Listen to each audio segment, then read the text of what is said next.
up on Fulton Today, changes in the county's most wanted website. Find out what that means for citizens and law enforcement. And a new specialized public safety officer is on the job. We'll introduce you to Kojak. Fulton Today is next. From the Government Center in downtown Atlanta, you're watching Fulton Today with Shania Chavis. Welcome to Fulton Today, everybody. I'm Shania Chavis. The Fulton County Sheriff's Office is modifying how it handles mugshots thanks to a new law now in effect. Now, this new state law was designed to protect people from paying to have those online mugshots removed even after they've been cleared of a crime. Tracy Flanagan is the Public Information Officer for the Sheriff's Office. Ma'am, welcome to Fulton Today. Thank you, Shania, for having me. It's a pleasure. Well, first things first, Tracy, tell everybody how this new legislation called House Bill 845 originated. This all began with private websites that would take mugshots from sheriff's offices and other law enforcement agencies. The private websites would post them online, and if a person had their charges expunged or dismissed, the website would charge these people a fee to have their picture removed. And then there might be another fee, and then there might be another fee. Well, this was a big problem because it became a sort of extortion, if you will. So lawmakers wanted to be able to protect these people while also being in compliance with open records that state that these mugshots should be available. And now how this new law impacts the Sheriff's Office. Well, the Sheriff's Office had been posting mugshots online through a search engine which allowed news media, citizens, community groups, victim advocates to search our website and to be able to see photos and a list of charges of persons who've been in the Fulton County Jail. To be in compliance with this law, we had to shut that part of the website down. We will have inmate information available, but there will not be pictures. And Tracy, how does this kind of a law impact news organizations? News organizations like FGTV will still have access to mugshots. We're devising a new system in order to deliver those. News organizations will need to sign affirmations stating that they will be in compliance with the law such that they won't put the mugshots on websites and they will not charge a fee for the person to have their mugshot removed. And often victims of crime want information about these suspects. How does this impact them? Victims of crime should work very closely with victims advocates offices within Fulton County, and they will work to provide information. The Fulton County Sheriff's website, fultonsheriff.net, will have inmate information. There will not be pictures. We also have a mobile app. You can put it on your smartphone or your tablet. It's called Mobile Patrol.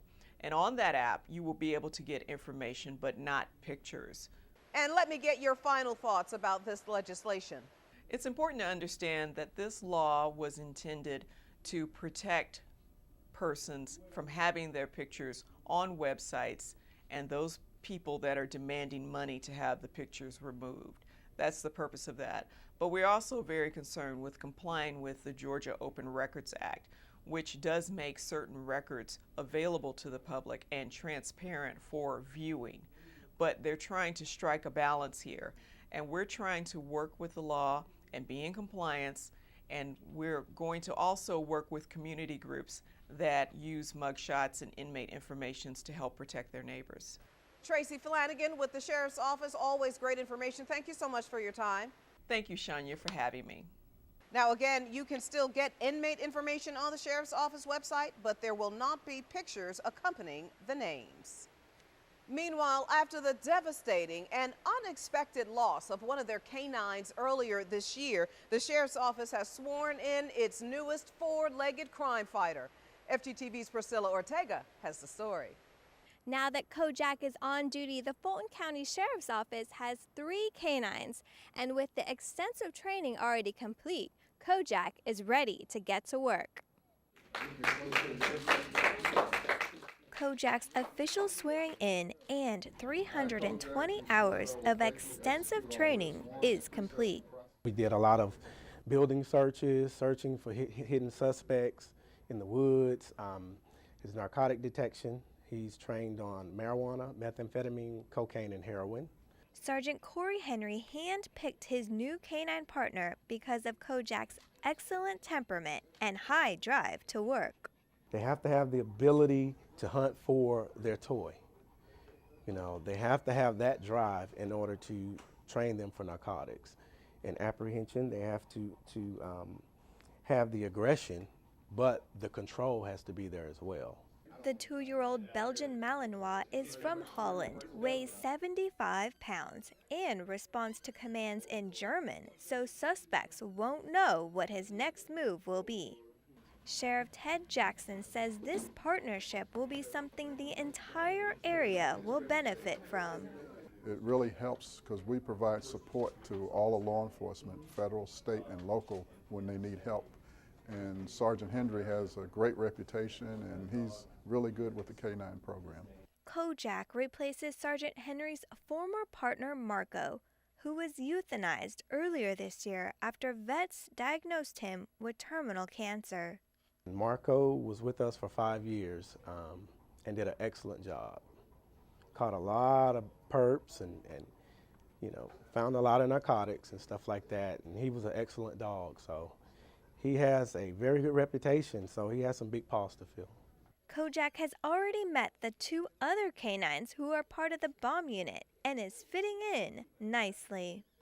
So as for Sergeant Corey Henry, he was just awarded Supervisor of the Year for the Law Enforcement Division and completed 15 years of service. So Kojak is obviously in great hands. Reporting for FGTV, I'm Priscilla Ortega. Thank you very much, Priscilla. Voters cast their ballot one more time before the November general election. Candidates who did not get 50% plus 1 of the vote in the May 20th primary were forced to face off again in the runoff. The winners in the primary runoff move on to the November election. Now, to see all of the election results, you can go to the Fulton County or Secretary of State's websites. A former Fulton County magistrate judge makes an historic first with the State Bar of Georgia. Patrice Perkins Hooker is the first African-American president and only the 3rd woman to head the 46,000-member organization. Mrs. Perkins Hooker is currently president and general counsel for the Atlanta Beltline Incorporated and is a 30-year veteran in the legal community. The issues that I'm focusing on this year are threefold. One is I'm trying to make certain that we are addressing the unmet needs of indigent and marginally employed people throughout the state, to make certain that the access to legal services is available to all, no matter how much money you have. There happens to be 6 counties in Georgia that have no lawyers.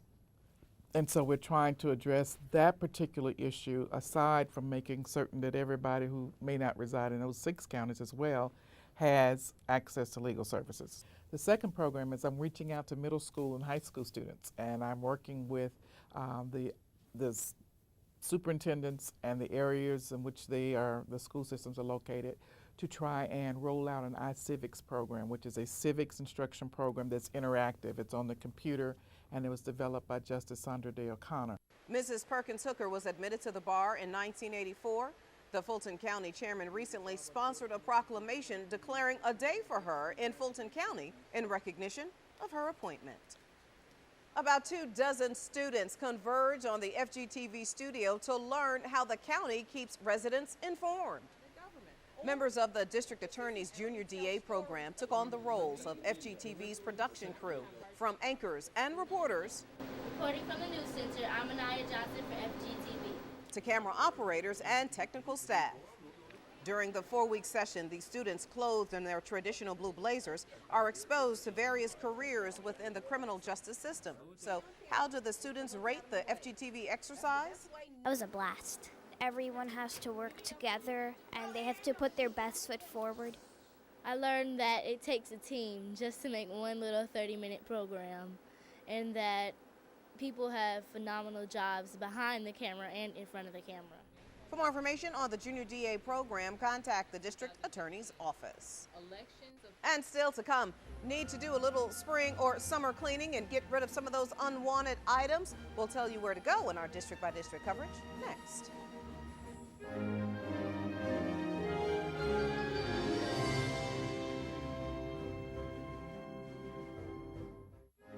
watching Fulton Today. Fulton honors a Tony Award winner, and MARTA begins its public meetings to find out how riders feel about possible expansion. Here's this week's district-by-district coverage. We begin with Chairman John Eves as he recognizes actor and director Kenny Leon for the success of his work and his recent Tony Award win. Leon is starring in the production same time next year with acclaimed actor Felicia Rashad at the Southwest Arts Theater. The District 1 Commissioner brought greetings to the audience and applauded Leon for his commitment to the arts and to the Fulton County venue. You know, the Arts Council was established to ensure that Fulton County was a very vibrant cultural community. So institutions like the Southwest Arts Center ensure that we can bring the best in class of art and culture to the citizens of South Fulton County. Kenny Leon, who has won the Tony Award for his production of A Raisin in the Sun, has come from New York and come back to Fulton County to show his talent. So this is a great evening and it's a great day for Fulton County. Same Time Next Year is directed by Chris Coleman and runs through August 3rd and is about two married people who unexpectedly make a love connection and vow to meet at the same time every year. More information is available at truecolorstheater.org. In District 3, representatives with MARTA discussed with North Fulton residents a proposal to extend service in their area. MARTA staff met with the community at the Georgia State Alpharetta campus to review the plans. The proposal considers extending, either by rail or bus, the current North Springs MARTA station to 400's Windward Parkway interchange in Alpharetta. I'm delighted. I hope I live long enough to see it finished. And I think it's just such an important project with the population, the huge population growth up this part of the county, you know, North Metro, all the way up to Forsyth and beyond. I'm supportive of MARTA expanding northward, either with heavy rail or bus rapid transit into North Fulton County. I believe the congestion along 400 proves that there's a need for alternative transit options. MARTA is in phase 2 of its multi-stage planning process as required by the Federal Department of Transportation. The transit system will seek federal, state, and local funds for the expansion.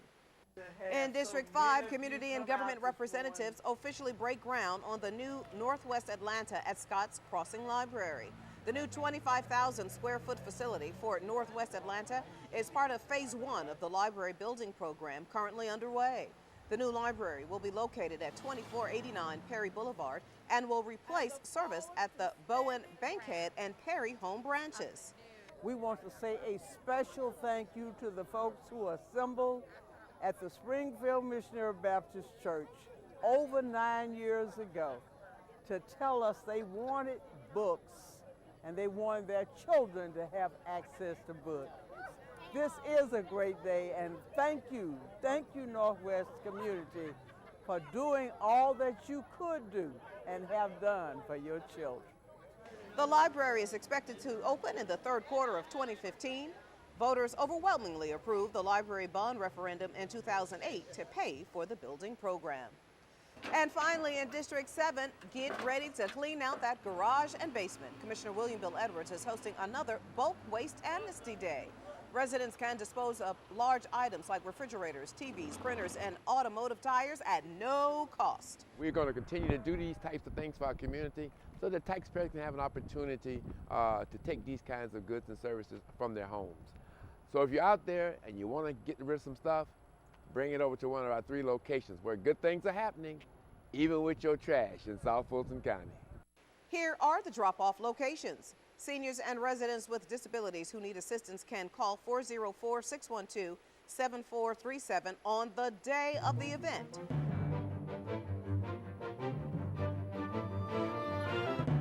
Now you can catch more of your commissioners at work all this week with the rebroadcast of the Board of Commissioners meeting right here on FGTV. And up next, Fulton plays host to a national conference for doctors and medical professionals. Stay with us.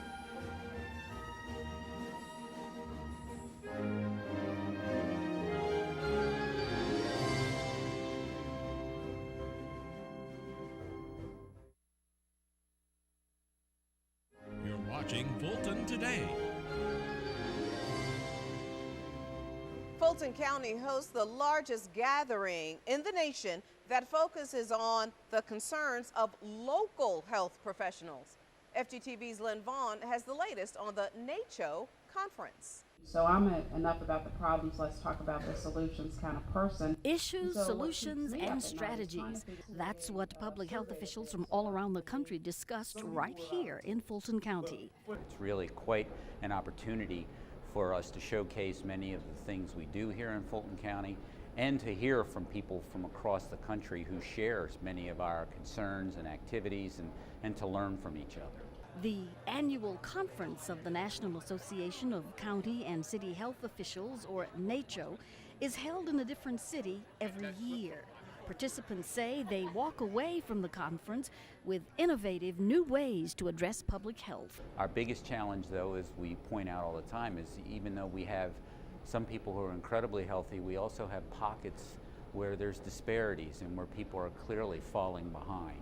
And that in that area, we have a lot of challenges and are very committed to trying to make that a better situation. The annual conference also builds public health officials' support system.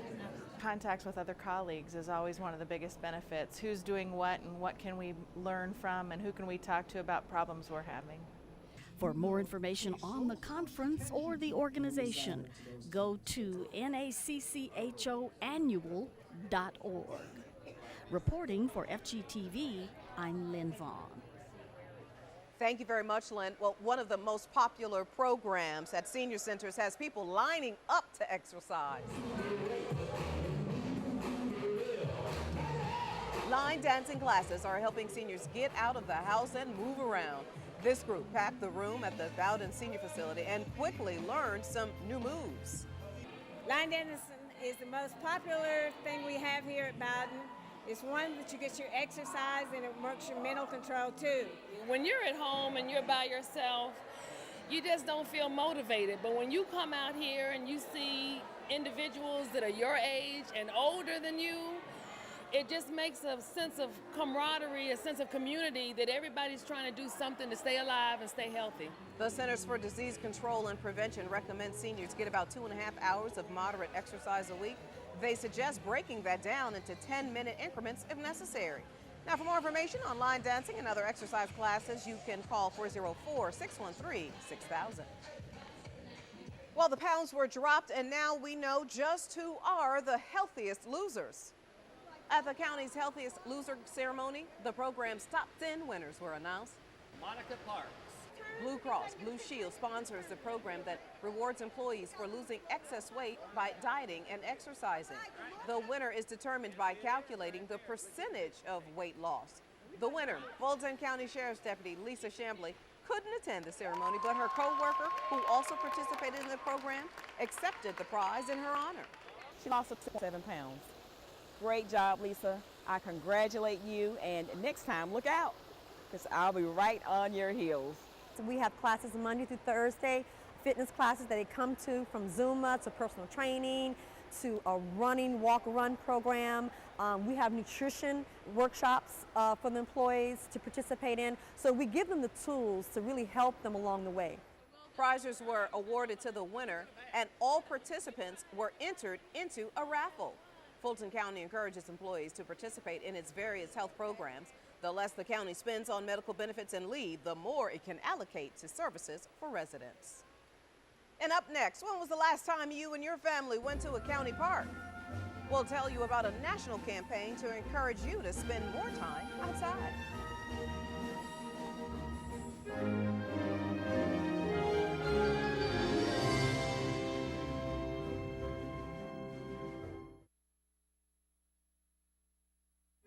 Watching Fulton Today. And finally, a very popular library is getting a facelift, and as a result, it's temporarily closed. The expansion and renovation project at the Auburn Avenue Research Library on African American culture will continue for about a year. The renovations will include adding an auditorium that will seat 240 people. It's also going to have, in the gallery space, really state-of-the-art display areas so that where we have a gallery now at the Auburn Avenue Research Library, but the experience will be much richer and much more enjoyable for the public. There will also be a writer's lounge to be used during public readings and book signings. Now, during the renovation process, Auburn Avenue Research Library services and a portion of the research collections will be available at the Central Library. The expansion is expected to be completed in late 2015. Getting fresh air is probably something you don't do as often as you should. That's why this month the Parks and Recreation Department is celebrating the Out is In campaign. According to the National Recreation and Park Association, nearly 3 in 10 adults in the U.S. do not spend time outside on a daily basis. So the county wants people to take advantage of its facilities. And people sit down behind those computers all the time. And that in itself is not the most healthy thing in the world. You got to break that up, and you got to spend just as much time, preferably outside, as you do inside, so your body can breathe and be more healthy, and your joints are more healthy. Going outside increases a person's vitamin D and encourages children to be more physically active. For more information on the programs and activities in the Parks and Recreation Department, go to the website right there on your screen. And before we go, our reminder that we'd like to hear from you about the stories and programs right here on FGTV. Go to our website to take a survey. You can also email us at fgtv.feedback@fultoncountyga.gov. You can also follow us on twitter.com/FGTV, friend us on Facebook, and watch us on YouTube. Well, that does it for this edition of Fulton Today. I'm Shania Chavis. Thank you for joining us. Join us each week for news around and about Fulton County.